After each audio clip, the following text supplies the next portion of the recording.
সকল বন্ধুদেরকে নমস্কার। মৌ লাইফস্টাইলের আরেকটি নতুন ভিডিওতে আপনাদের সবাইকে স্বাগত।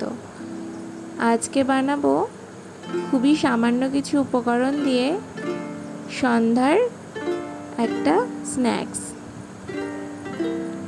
আমার ভিডিওটা ভালো লাগলে লাইক করে দেবেন আর সাবস্ক্রাইব করে পাশে থাকবেন।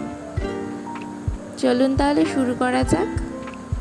প্রথমেই আমি চাউমিনটা সেদ্ধ করে নিয়েছি, তারপরে আরেকটা আলু সেদ্ধ করে গ্রেট করে নিলাম। এবার চাউমিনের জল ঝরিয়ে আলুর সাথে চাউমিনটা অ্যাড করে দিলাম, আর অ্যাড করে দিলাম একটা কুচানো পেঁয়াজ আর দুটো কাঁচা লঙ্কা কুচি, আর পরিমাণ মতো লবণ আর 1 চামচ চাট মশলা সব, আর দিয়েছি 2 টেবিল চামচ কর্নফ্লাওয়ার। সব কিছু ভালো করে মেখে নিয়ে কড়াইতে তেল গরম করে ছোট ছোট পকোড়ার আকারে দিয়ে দেব। গ্যাসের হিটটাকে লো রেখে ধৈর্য ধরে এগুলোকে এপিট ওপিট করে ভেজে নেব।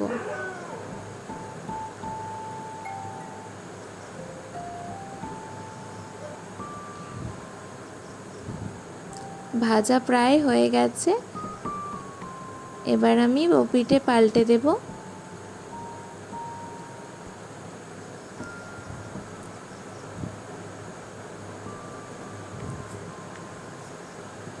এবারে একটু টমেটো সস দিয়ে আমি সার্ভ করে দেব। একদম মচমচে চাউমিনের পকোড়া রেডি। সবাই ভালো থাকবেন। টাটা, দেখা হবে পরের ভিডিওতে।